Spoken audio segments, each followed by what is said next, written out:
Parliament में जब रमेश कुमार साहब ने शराब की खरीद व फरोख्त के लाइसेंस पर पाबंदी का मुतालबा किया था, तो मेरा ख्याल है यही फवाद चौधरी साहब थे जिन्होंने बढ़ चढ़ कर कहा था कि नहीं, इस पर पाबंदी नहीं होनी चाहिए। फिर मेरा ख्याल है इमरान खान की काबीना को ख़त्म कर देना चाहिए। रामा साहब, आपसे मुलाकात बड़ी मुश्किल होती है आजकल, और बड़ी मेहरबानी कि आपने वक्त दिया।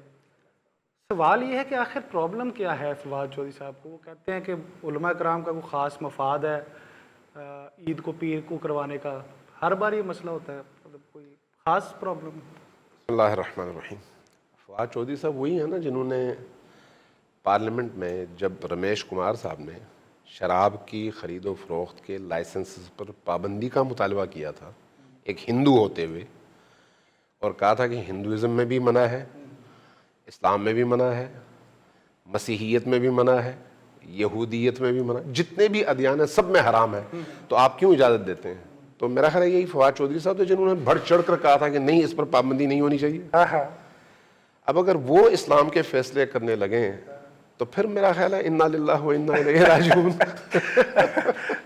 पता नहीं, एक मंतक है जी उनकी, वो कहते हैं कि जी साइंस बहुत आगे चली गई है, जो आँख नहीं देख सकती वो उलमा, मतलब जो हम देख सकते हैं साइंस से, उलमा कराम की को ख़ास इस हवाले से रोते लाल कमेटी में ज़रूरत रह नहीं गई। मेरा ख्याल है अब कोरोना के वायरस के इस वबा के बाद फवाद चौधरी साहब को मुखलिसाना मशवरा दूंगा कि अपनी राय बदलनी चाहिए कि साइंस पूरी दुनिया की नाकाम हो चुकी है। तो इसका मतलब है साइंस हरफ आखिर नहीं है। साइंस हर दौर में अपने नज़रिए के तहत और तजुर्बात के तहत नए मराहिल ज़रूर तय करती है, इसमें कोई शुबहा नहीं है, चूँकि एक इल्म है, लेकिन उसमें हर गुज़रते दिन के साथ इर्तिक़ा आती है, इल्म इर्तिक़ा पाता है। इसलिए साइंस की कोई राय आखिरी और हतमी नहीं होती। लिहाजा आप देखते हैं कि एक दिन यही मेडिकल साइंस आपसे कहती है कि गाजर आपकी आँख के लिए नुकसानदेह, और अगले दिन कहती है बहुत मुफीद है। उन्हीं तजुर्बात की बुनियाद पर ना हम उनकी पहली वाली बात को रद्द करते हैं, ना बाद वाली बात को। ये एक तजुर्बा है, तजुर्बे के नतीजे में उनकी आरा बदलती रहती हैं, लेकिन शरीयत अल्लाह की तरफ से आए हुए उस ज़ाबिते हयात को कहते हैं जिसको भेजा उस रब ने है जिसने इंसान को भी बनाया है और इस कायनात को भी। लिहाजा जब अल्लाह का दीन आपसे कुछ कहेगा तो वो होगा जो अथेंटिक भी हो और हरफ आखिर भी हो। जब दीन ने आपसे कहा कि रोज़ा रखो आँखों से चाँद को देख कर, ईद करो आँखों से चाँद को देख कर, और अगर आँखों से देख न सको, फ़र्ज़ करें बादल की वजह से, बारिश की वजह से या किसी और वजह से, तो फिर 30 रोज़े पूरे करो। शरीयत ने जब आपको रास्ता बता दिया तो अब इसमें जो भी आकर मुदाखलत करेगा तो उसके अकल पर मातम करना चाहिए। बिल्कुल ठीक है। रामा साहब, एक और बड़ा मज़ेदार सी बात उन्होंने की है, वो कहते हैं कि जी इसका वजूद ही ख़त्म कर देना चाहिए, और क्योंकि तफरका है, पहले पोपलजई साहब और बहुत सारे मामला और भी हैं मुल्क के, तो वो कहते हैं कि इसका बेस्ट हल ये है कि वो ख़त्म कर दिया। फिर मेरा ख्याल है इमरान खान की काबीना को ख़त्म कर देना चाहिए, क्योंकि इतने वो ज़रा बदले हैं इन्हीं इख्तलाफात की वजह से कि वो इसको नहीं मानते, ये उसको नहीं मानते। फिर अगर आप ख़त्म करने पर आएँ तो मेरा ख्याल है वहाँ से आगाज़ करें, फिर तमाम इदारे ख़त्म कर दें, तमाम पार्टियाँ ख़त्म कर दें जो आपके मुल्क के अंदर रोज़ व शब, सुबह शाम हर चैनल पे आपस में लड़ते रहते हैं।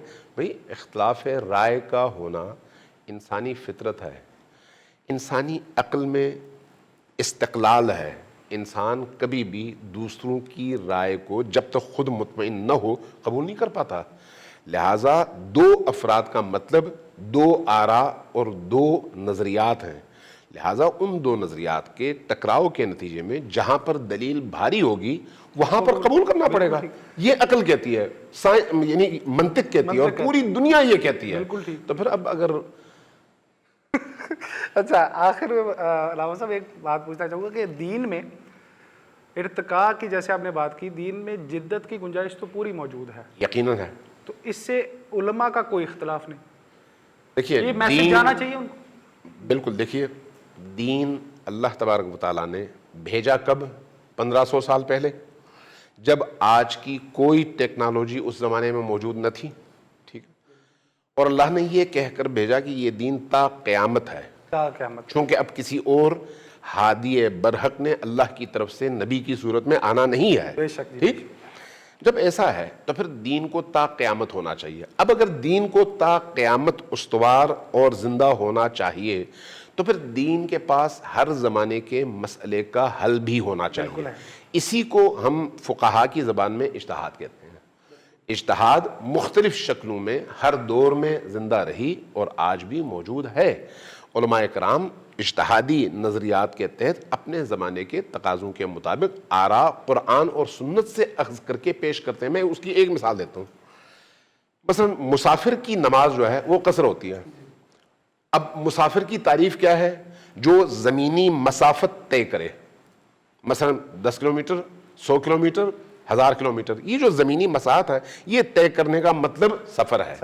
اب اگر انسان عمودی سفر کرے، یوں اس میں نہ کرے، زمینی ورٹیکل نہ کرے بلکہ عمودی کرے، اس صورت میں کیا یہ مسافرت ہے یا نہیں ہے؟ ایک اختلافی مسئلہ ہے. اگر اس کو آپ مسافرت کہیں گے تو زمین نہیں ہے، زمین کے فاصلے اس نے طے نہیں کیے.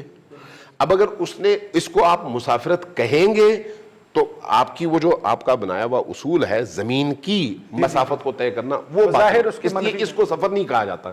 اب جب ایسا ہے تو آج کی سائنسی دور میں اب ایک شخص راکٹ میں بیٹھا ہوا فرض کریں، جا رہا اوپر کی طرف، وہ 2000 کلومیٹر اوپر جاتا ہے، واپس آتا ہے اور اس کو جانے اور آنے میں لگتے ہیں 6 گھنٹے.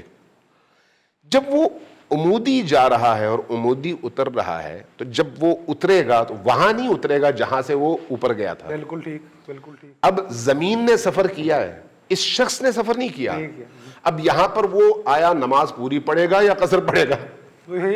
اچھا، اس کا جواب فقہا دیں گے نا، تو وہ کس روشنی میں دیں گے؟ انہی اصولوں کی روشنی میں جو اللہ کے رسول نے آج سے 1500 سال پہلے آپ پر واضح کیے ہوئے ہیں، اور آج بھی اس کا جواب وہ دیتے ہیں. اس کے تحت آپ کو اپنی ذمہ داریاں ادا کرنے کا راستہ وہ بتاتے ہیں.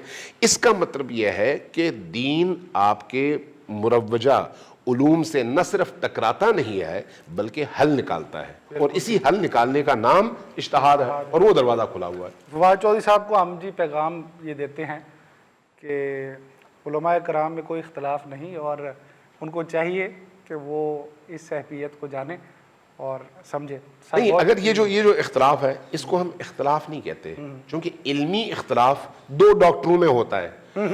فواد چودھری صاحب سے کہیں کہ آپ نے کتنے ڈاکٹروں کو اپنی بیماری دکھائی ہے، کیا سب کی رائے ایک تھی؟ نہیں، بالکل تو نہیں. اگر وہاں پر آپ کو ان سے دشمنی نہیں ہے تو پھر علماء سے بھی نہیں کرنی چاہیے. سر بہت شکریہ، انشاءاللہ ملاقات رہے.